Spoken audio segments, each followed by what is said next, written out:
Hey girl, are your healthy habits all over the place or non-existent? Do you wish you could find true food freedom, move your body for joy, and really just talk a little nicer to yourself? If you have tried to habit hack your health, but the strategies you've tried just haven't worked for you in your busy lifestyle, then this podcast is for you. Hey, I'm Emily Nichols, habit and fitness coach, behavior change specialist, and Taco Tuesday enthusiast. Hey, I am here to tell you there is an easier way than what we've been taught about our health and our habits. How do I know? Well, because I've transformed my own life through habit hacking, and now my family gets the best of me, and I now help my clients do the same.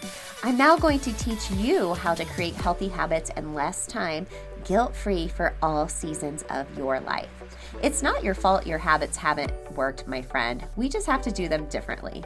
So, are you ready to feel empowered and transform your habits and life? Then let's do this. You're listening to episode 225 of Habit Hack Your Health. Hey friend, welcome back to the show. I'm really excited to dig deep into this topic with you today. There's so many different aspects of food freedom that we can explore, right? And there's a lot of feelings and thoughts that we have about food and mealtime. And I think a lot of it has to come from how we grew up. As a child, how did we view food and mealtime? I'm wondering if you ever remember as a kid, I have a vivid memory of this, of sitting at the dinner table by myself with some type of green vegetable. I was a super picky veggie eater when I was really, really little. I could have just ate mac and cheese all day and been fine with that. Today, that's a special occasion thing because my stomach does not handle it as well anymore. And that's on my food freedom journey. But I vividly remember sitting at the table by myself. Everyone had finished eating. And my dad specifically saying, Emily, you cannot leave the table till you have cleaned your plate. You need to clean your plate. But do we really need to clean our plates, right?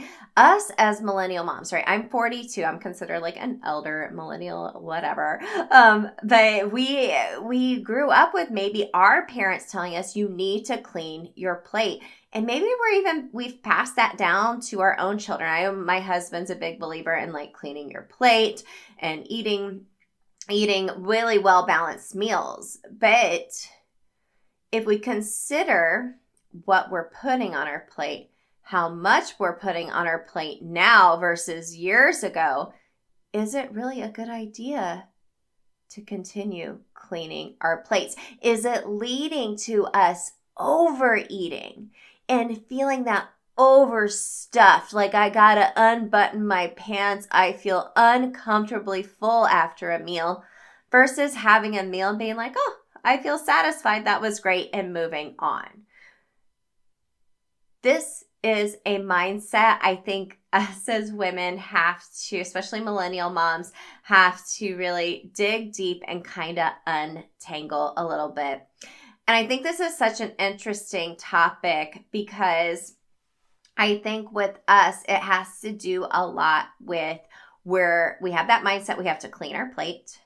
We often come to a meal hangry because we haven't eaten all day. I know there's a funny meme, right? It's people who forget to eat, that's crazy. But I think sometimes we get so busy, we do forget to eat sometimes, or we just don't make the time.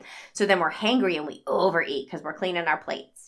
We're in a rush all the time. Or maybe we have some habits around food, constant snacking throughout the day out of mindless eating or boredom or even emotional eating.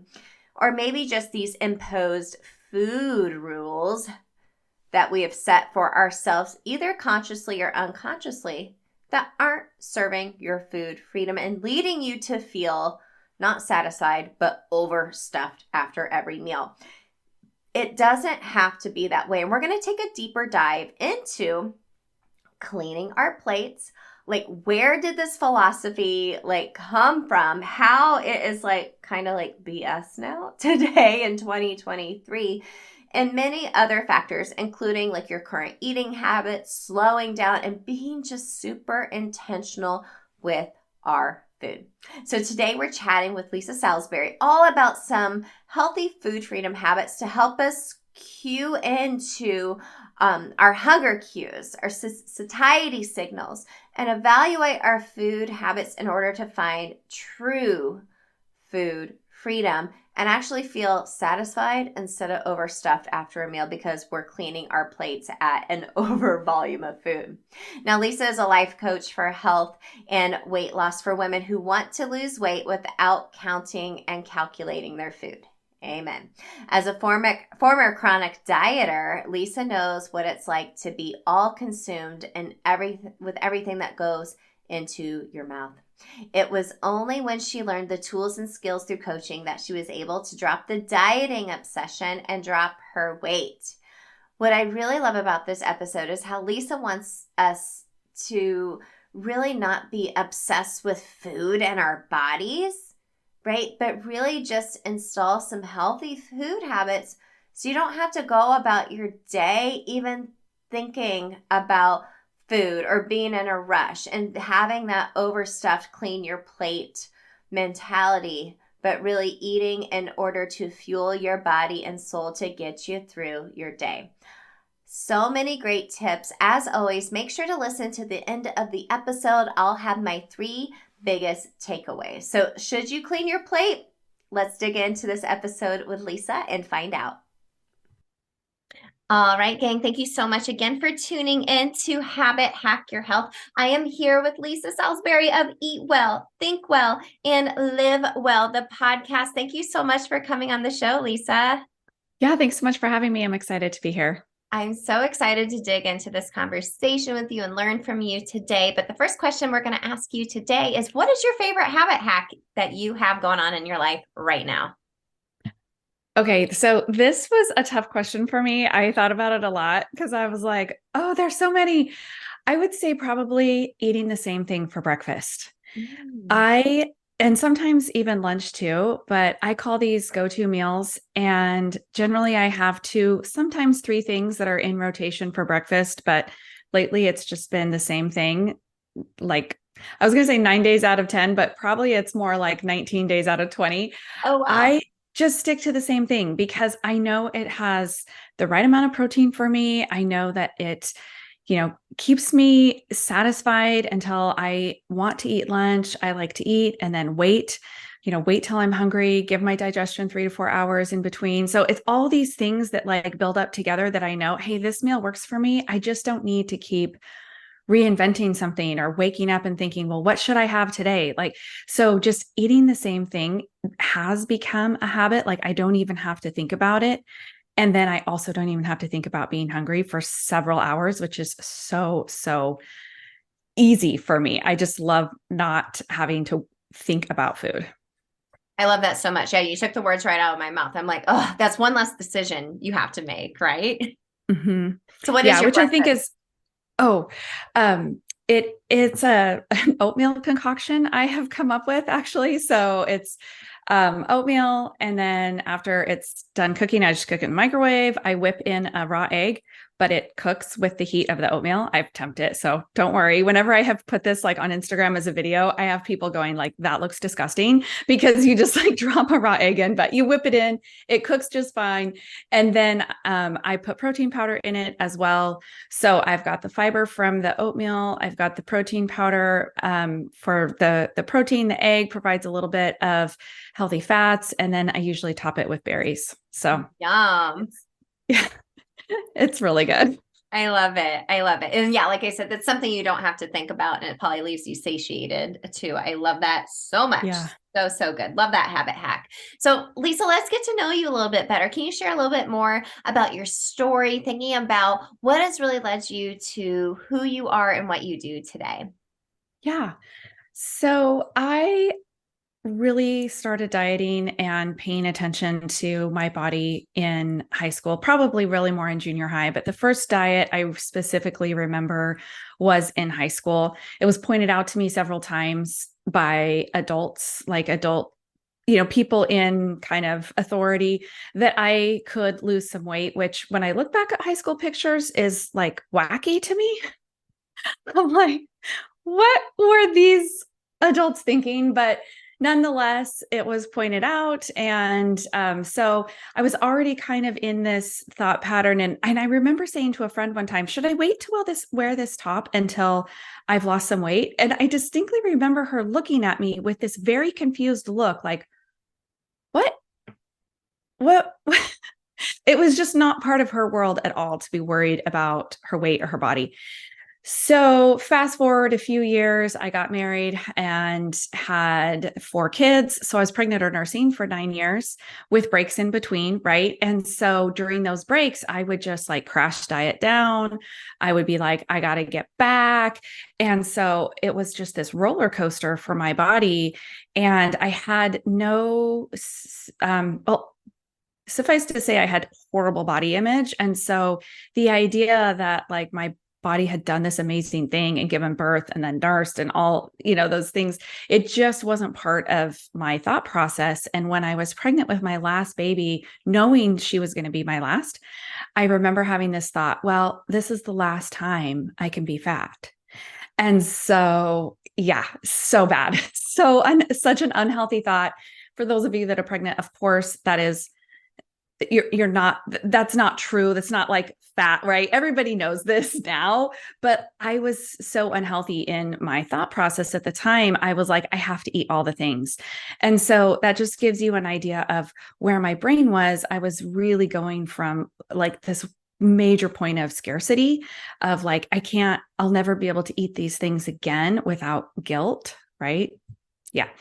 So, I again, fast forward a couple decades, I had been on really what I consider all the diets, and finally came across coaching and the idea that our brains are really where it's at for emotional eating, for overeating, that just using willpower is not enough. We need to really kind of dig into why do I consistently eat past fullness? Why is that happening for me? So I became a certified health coach. And then shortly after that, also a certified life coach and weight loss coach through the life coach school, which finally helped me figure out why I'm, number one, a chronic overeater, and number two, just had such terrible body image. And so I saw this quote on Instagram, which I thought was so good. And she said, I thought healing my negative body image meant waking up every day thinking my body was beautiful, but it turns out it's mostly waking up and thinking about something else. And yeah, isn't that good? It's just so true. It's like, yeah, I don't have like all of a sudden like this amazing love for my body. I'm just like, I just get to think about something else. I get to think about what it does. And sometimes my jeans fit better than other days. And that's like, it's just not traumatic for me anymore. And the same really goes for food for me, as far as healing my relationship with food and getting to food freedom. It just means going throughout my day thinking about other things, like not thinking about food all the time, not thinking about what am I going to eat next, and what if I get hungry, and how can I fit this in, and playing that game of Tetris with like your macros or your calories, or trying to like make everything fit. And like, it was just so obsessive for me, and constantly checking in with an app instead of my body and how it felt. So that's kind of my transformation and how I came to this work and helping others with that same situation. Thank you so much for being vulnerable and sharing that story with us, Lisa, because I can imagine so many women are like nodding their heads like, yes, I have said the same things to myself, or I have felt the same way. I so relate. I only had 2 boys, but the second pregnancy, I was like, well, I can eat all I want. I better like take advantage of it, because I will never be able to eat like this again, because it's okay to gain the weight right now. It's not okay to eat these foods. And imposing like food rules on yourself over time, depending on the season of life that you're in as well. And like you said, then you just find yourself in a constant state of trying this diet and that diet. And I love how you said, just getting to the point of loving yourself, and you don't wake up thinking about your body and overcomplicating what you're eating and obsessing about it all the time. Like, I know my audience, they can relate. They're all nodding their heads right now, aren't you, ladies? Being like, yes, we Mhm. can relate to this show so much. And, we talk a lot about like debunking diet culture mentality when it comes to women in particular, and a lot of food rules we impose on ourselves or society does at, a young age, like junior high and middle school. Like I Mhm. remember like comparing like the size of like my legs to other girls, like in sixth and seventh grade. And I'm just like, oh my gosh, my youngest is going into sixth grade. And I could never imagine him doing that, but at that age, I know I was personally doing that. And I think a Mhm. lot of times we have some food rules placed on ourselves just because of like culturally what we're doing in our homes. And I know today we're going to talk a little bit about the Clean Plate Club as Mhm. a food rule and really leaning into that. Like I can tell you my husband is like a full-blown Clean Plate Club member. He was taught to do that. I remember when we were dating in high school, going over to his home and everyone eating their food as quickly as possible and doing the clean plate. And I'm just sitting there like, oh my gosh, I better hurry and clean my plate as well. So, and I think that really gives us some confusion around food and food rules. So I want to talk about this a little bit more, but dig in a little bit deeper about where do you feel like this originated, the Clean Plate Club, and why this is so problematic for us now as adults and even for our own kiddos now. Yeah. Actually, when I Googled this, and anyone can Google this and just like get on this Wikipedia page, the Clean Plate Club was a government program in World War One and then revised in World War Two. So it was put into place in elementary schools. Like it's very likely that your grandparents were in a Clean Plate Club in their elementary school. And it was instituted because there were rations on food and there truly was food shortages. And we needed to send food to our troops and then to the recovering countries in Europe. So it's not necessarily was a bad thing at the time. The idea was, you're in the cafeteria. That's the time where everybody ate hot lunch, a homemade hot lunch from the cafeteria, ladies, right? And you went through the line and took only what you needed. And then you cleaned your plate to show that you weren't wasting, that you didn't take too much. So you can see how like it was kind of like it was helpful at that time when there were true rations and our grandparents were told, hey, there's starving kids in Europe. So then it's only natural that when I was growing up in the 80s, my parents said there are starving kids in Africa. Like but the thing is that we actually weren't sending the kind of food, and we did have enough surplus in the 80s. So the situation wasn't the same as in the war times. So we no longer have the background of that true state of rations and wartime and everything that we now have in the 80s and the 90s.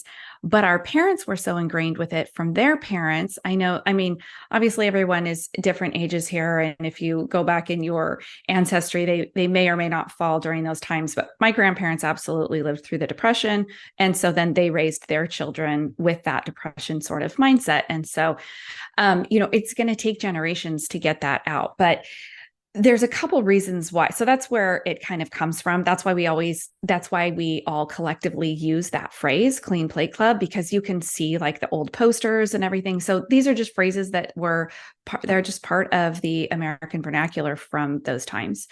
So the problem is now, the reason it's so problematic, a couple of things. Number one, we have a lot of portion distortion right now. So portions in, the early 1900s, even through like the 60s and 70s and 80s are not nearly what they are today. So, for example, a typical bagel in the 1980s was about 3 inches across. And now a typical bagel is about 6 inches across. So you might look on the package and it says it's 2 servings, but that's not the point. It's a portion. You look at a bagel as a portion, right? When you order like the large fries from McDonald's or whatever, if you went onto the nutritional information on their website, it might tell you it's 3 servings, but it's still what we look at as our portion. So serving size and portion are actually different. So we are being served these portions at restaurants that are much, much larger than what they used to be. And then we have this clean plate mentality. And so it's the combination of those two that's really problematic. If we were still in 1950s portions on our plates, probably we wouldn't be causing major issues, right, with overeating, because they would be more typical portions of what a body maybe needs. Interestingly, even when we cook at home, if you compare like a Joy of Cooking cookbook from the 80s and then the newer editions, this same exact recipe for brownies in the 80s served 24 and now it serves 16. It's the same size pan. You're just cutting them bigger. The portions are bigger, even in our recipe books, which is crazy, right? So we're being served these big portions. We get used to that. And so then even when we're eating at home and we're not being served by restaurants, we think this is our portion. And then we clean the plate. So it just leads to, so that's it's like the two things together that are really problematic, that end up causing our overeating. And we finish our plate and we're like, why am I so full every night? Yeah, that's so interesting. That's so interesting. Yeah. And just thinking about the context of when that was created versus now and how food portion sizes have changed. I mean, I know sometimes we'll go out to eat at a restaurant and I'm like, golly, we just need to like split this because it's so much food sometimes. But then we have that mentality, well, I got to clean my plate though, even like at a restaurant. And I paid for this, all those thoughts, like this costs good money. Well, this won't be good tomorrow. I don't want to waste it. Uh-huh. Oh my gosh, that's so good. Well, kind of like what you alluded to, Lisa, how does this mess with our hunger and satiety signals then? Well, I think one of the things is we habitually eat everything on our plate, or, just clean it. And so instead of checking in with our body, with our hunger signals, like taking a pause and really asking, do I need more? We ignore that and we just go on visual what is in front of us. And so I think that is one way it really messes with our hunger, because basically we ignore it. We go unconscious when we eat. And I talk a lot about emotional eating with my clients, but I think there's a subset of emotional eating, which I call mindless eating, which is because anytime we're eating not in response to true physical hunger, it would be considered emotional eating, right? It's not just like crying face down in a quart of ice cream. Like anytime our brain is like, oh, let's eat, and we're not physically hungry, that's an emotional eat. And sometimes that's fine, but we just want to be aware of it. But a subset of that is the mindless eating, where we go unconscious. We're not paying any attention. We're eating out of habit. We're eating because it's in front of us. We're eating. And sometimes this too is just like, you pass by your coworker's desk and she always has like a bowl of nuts or a bowl of jelly beans, and you just start eating them, talking with her. And you look down and you're like, oh, I didn't even realize, because it's a habit. And so these mindless times are when we're eating, when we're driving, is really mindless because we're not really paying attention to it. And so, but all of those things are kind of contributing to the mindless eating. And I think cleaning our plate tends to be kind of mindless. And so it interferes with the hunger signal only because we just aren't paying any attention. We don't bother to notice if we're having a satiety signal. So just stopping, and there's a couple things you can do, like if you're at a restaurant, just cut whatever you've got kind of in half, like just kind of make a division, which gives your brain a sign like, oh, at this time, we're just going to take a breath. We're going to pause and just make a decision from there if we're going to continue. It doesn't mean I'm telling you only eat half of your restaurant meal. It doesn't mean like, I don't know what you need. I don't know what your hunger level is. I don't know what your body size is. Like, you get to decide. But give yourself a signal. And, maybe you're going to cut it in thirds. Maybe you're going to just give yourself a signal so that you're like, oh yeah, I'm going to check in. I'm going to check in with my body and not just keep eating because it's in front of me. Yeah. Eating is such a habit for folks. We were just talking about this in our group because I used to drive a lot when I used to work in nonprofit work. And anytime I left the house, I would pack a bunch of snacks because I didn't know when I would be eating next. And I didn't want to like hit a drive-through or whatever. Well, usually I would have most of the food eaten by 10 a.m. because it was there and I was just like, eat, eat, eat, eat, eat. But I started to notice over time, anytime I went and got in my car, I had to grab something. I had to grab a granola bar. I'm going to grab a bag of chips. I'm going to grab this. And after I thought about it for a while, I was like, am I even hungry, or am I just habitually mindlessly grabbing a snack because I've created a habit loop for myself, a cue that anytime I get in the car, it's time to have a snack. And that's exactly what Yeah. I did. So I had to reverse that and just like, I'm just going to grab water instead, grabbing something instead of having a snack That's because I wasn't hungry. That's exactly. I absolutely had that habit loop. Like, I'm going to go pick up the kids from school and I need a cheese stick. Like, no, it's a 5 minute drive. Like, It's a what is long drive. I'm going to be starving, right? And I think, like you said, Lisa, it's about being super mindful and intentional. We actually talk about this in our Food Freedom Habits Accelerator, how we're in such a hurry to eat sometimes, how we're not like stopping and like setting our fork down as we're eating, and we're in such a hurry. And then we find ourselves, like you said, at the end of a meal, just being like, oh, I'm stuffed. And it's because we have a misguided view of what portion sizes are. We're in a hurry. We're maybe distracted, or maybe we're even on our phone while we're eating, and then we Yeah. eat too much, and then we just feel full. And then sometimes that can affect you physically later on. It can also affect you like mentally, like you think you're good or bad depending on what you ate or whatnot. So I love this so much. What are a couple of other habit hacks that our audience could implement when it comes to being more mindful about the food we eat? Like, for example, we use a hunger scale for folks to kind of track. Like, I was, I felt fine. Like, I didn't have to like unbuckle my pants after I ate, or this felt like Thanksgiving dinner full, that way Yeah. they can kind of track that. What are some other habit hacks around food freedom that we can be more mindful when it comes to sitting down and eating? Yeah, I love a hunger scale. I also use that. And just to add to that, you probably teach this, but one thing is not just on the full side, but I really encourage my clients to wait for true physical hunger, because just thinking, and especially like that driving, I call that preventative eating. I'm going to eat and so what that I don't get hungry, right? Like we don't that there's that's not a thing that humans evolutionarily needed to do. They If you think about our hunter-gatherer ancestors, they never ate in case they would get hungry. Food was fairly scarce, right? And they waited and then ate until full and then waited again. And that's really how our bodies were designed. And so I always say, wait until you are hungry enough to eat a meal.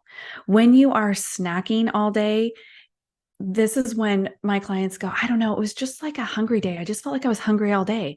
And I was like, okay, well, did you eat a meal? No. 9 times out of 10, it's no. And sometimes like it's a period day and you are just hungry all day. That happens, right? Hormonally. But most of the time it's because they're like, I got a little hungry, I ate a little snack. I got a little hungry, I ate a little snack. You're going to end up feeling like you were hungry all day.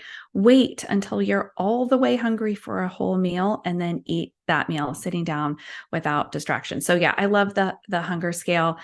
Another thing which you also alluded to is while you are eating, make a habit of putting your fork down.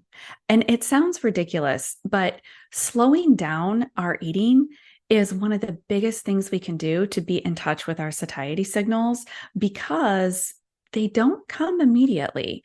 They do, unfortunately, take some time. It's not like, 6 bites hit your stomach and you get this immediate trigger like, okay, yeah, we're getting there. Right. So it takes some time. And so we need to take the time to eat slowly so that we can feel that satiety signal. So be the last one done. That's another thing I love to do. We eat dinner as a family most nights, even though my family is dwindling. They are all leaving for college, so I'm about to be stuck with just one at home. Poor thing, she is not happy, but still, my husband often goes back for seconds. He's a bigger guy. He's 6'4", right? Like he eats more than I do. Of course he does. And so he often goes back. And so it is like a challenge for me to be the last one done, because he's eating so much more volume of food that it, takes him longer, of course. And so eating slow enough that you're the last one done just can be another little like hack, because and it's twofold for me. Number one, I know I've eaten slowly if I'm the last one done.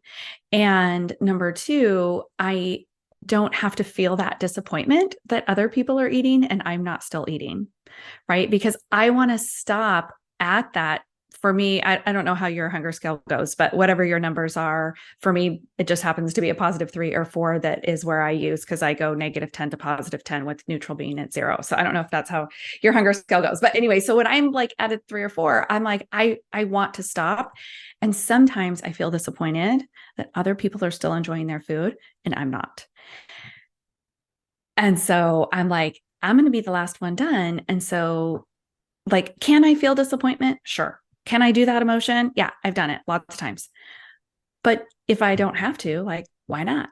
So putting your fork down between each bite and, having conversation, enjoying that is just one of those little hacks, I think, to just really get in touch with that hunger and, fullness signals.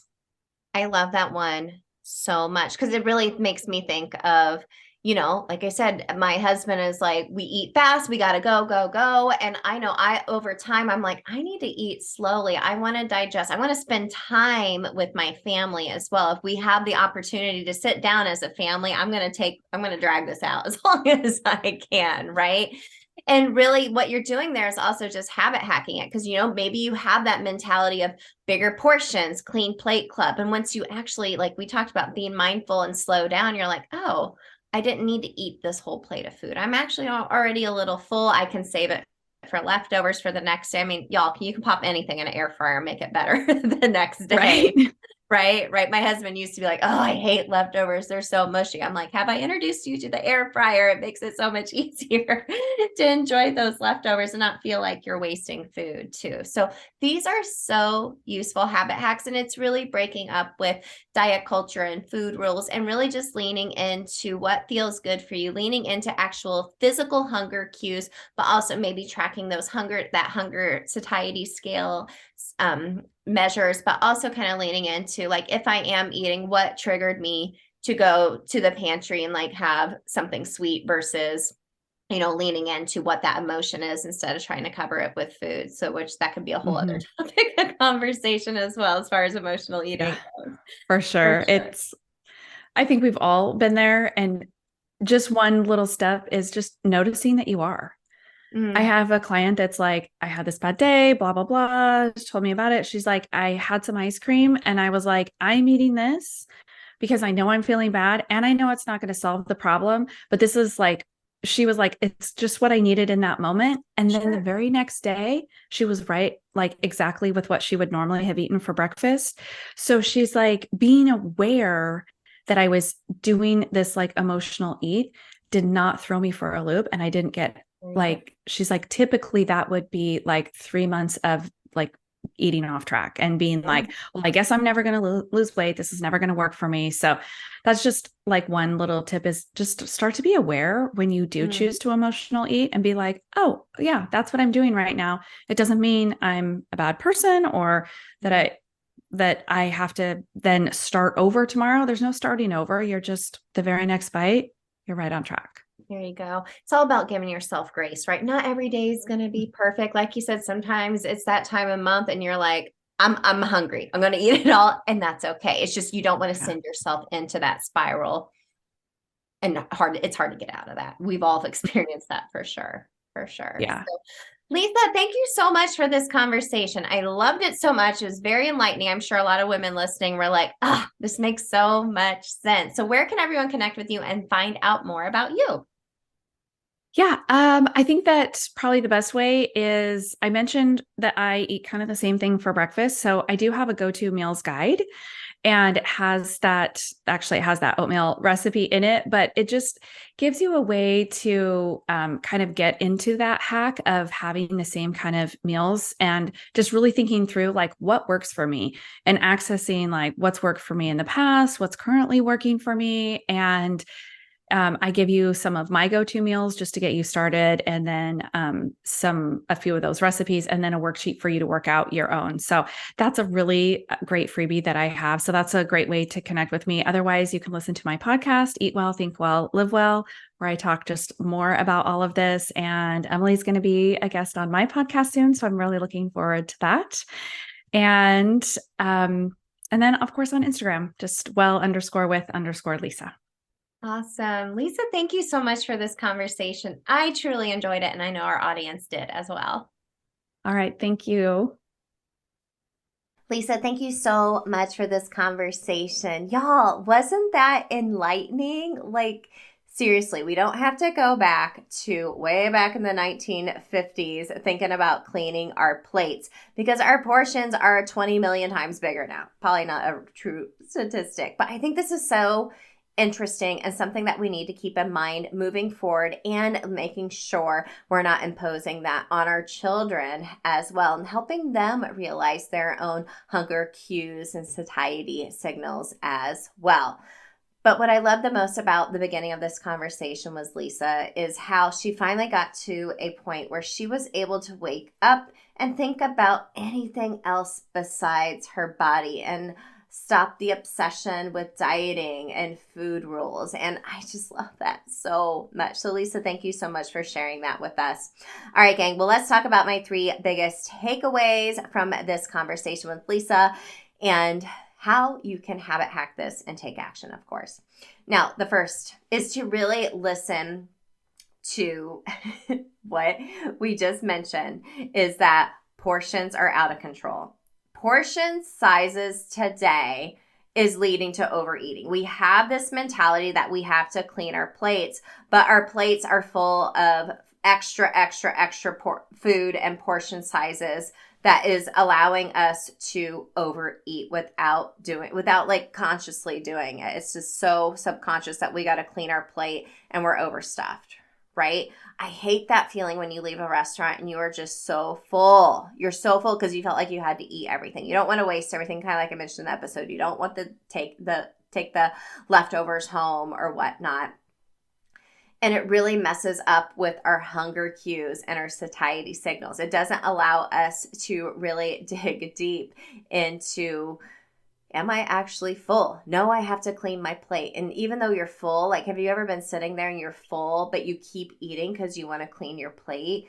Take into consideration portion sizes. So inside of our Healthy Habits Accelerator program, when we dig deep into food freedom and dismantling like the diet culture BS, I actually give an example of some basic portion sizes. Like protein should be like the size of the palm of your hand, just giving you a way to eyeball that. I'm not a big fan of like measuring stuff, like no, anything like with math, I'd rather just eyeball it, right?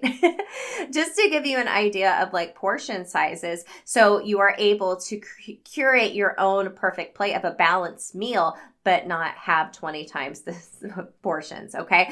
And that number is totally made up in my head. It's a bigger portion sizes though, right? So keep that in mind. You don't need to clean your plate, especially when there are bigger portion sizes, and just be aware of what is on your plate, how much you are personally putting on your plate, how much you are getting at restaurants as well. Next, what habit loops around food do you have in your life? Ask yourself this. So you can actually track this throughout the day if you want to keep a food log and just write down what you eat throughout the day. That's a really great way to track some of that data. That's the first step in our habit hacking system, right, that we teach, is to gather the facts. Sometimes we have to eliminate the feelings and just get the black and white facts, and looking into what you're eating throughout the day, finding some habits and cues around that, some habit loops. Remember, a cue, routine, reward. Maybe it's emotional eating. Maybe it's mindless eating. Maybe it's like, oh, I just eat every day at 11. But are you actually hungry, right? It's okay if you're not hungry. Don't eat. Don't eat. You're going to end up feeling overstuffed, but don't get to the point where you're hangry though, too. Right? Really actually feel physical hunger. It is okay. Now, don't get to the point where you are like ravenous, right? You're going to eat all the things, but take just a piece of paper out, track what you're eating throughout the day, not for dieting purposes, but just to see what your habits are, what habit loops you have around food. Like I said, I used to have a big habit loop around every time I got in the car, I had to bring a snack with me, regardless if I was hungry or not. If you're on a healthy weight loss journey, and friend, it is okay if you want to or need to lose weight. Like when I'm saying dismantling diet culture BS is that you have to be a certain size. I want you to be healthy, right? But a lot of this adds up over time, right? So be aware of those habit loops you have set around food and habit hack them a little bit further like we do inside of our programs to ensure they are serving you. And then lastly, love a couple of the habit hacks Lisa mentioned at the end. My favorite one is to slow down. Slow down, girl. We're in such a hurry. We just did an episode a few weeks ago about how we're always standing up to eat. Like, how many of us stand at the counter to eat because we're in a hurry? We're just eating. And we're probably cleaning our plate with bigger portion sizes and we're not feeling like satisfied. We're feeling overstuffed, right? So use a system of sitting down, setting your fork down. I loved Lisa's habit hack of being the last one done if you're eating a meal with your family. I love that because I know with boys, like sometimes they eat really fast and my husband's usually done first and he'll go, I win. I never win. I'm always going slow and like watching what everyone else is doing and like trying to have conversations too. But slow down, right? We're in such a rush and that's when you overstuff yourself and not feel super great. And lastly, another bonus habit hack. I mentioned this in the episode, like, girl, if you don't finish your meal, don't just be like, I don't want to waste it, so I'm going to eat it all. Get yourself an air fryer, okay? There are super affordable ones. Get one on Amazon, like on Black Friday coming up, because that can make any meal super great the next day. We habit hack a lot about seasoning sauces and creating ingredient meals inside of our accelerator as well to make cooking a lot easier for you as well. Okay, so friend, I have disbanded the Clean Your Plate Club. We're no longer members unless you're actually truly hungry and you're slowing down eating a meal to satiety and not overstuffing yourself. So Lisa, this was such an enlightening conversation. I know our audience is really going to relate to it. Friends, if you'd love to connect with Lisa and listen to her podcast, I have everything linked in the show notes for you. So friend, thank you so much for listening today. If you're loving the show, really quick before you hit stop and move on to your next podcast, scroll down, leave a 5-star written review here in iTunes. It's going to help us reach more ladies who need content like you heard today. And I'm almost at 100 reviews. It would be great to be at 100 reviews by the end of the year. I'm like 3 or 4 away. So friends, thank you so much for being here. Lisa, thank you so much again for this conversation. And I'll catch up with you all later this week for Habit Hack Thursday. Hey girl, real quick before you go, did you know I have a secret podcast where I talk all about why most habit strategies don't work for us women? Spoiler alert, it's not our fault. Visit bit.ly/Atomic Habits for Women. It's linked in the show notes to access my secret podcast series and have your biggest aha moment about why and how women have to do habits differently. And if you love the podcast, the number one way you can thank me is to leave a rating and review in iTunes. That way, more mamas can find the show. Love and appreciate you, friend. We'll see you next time.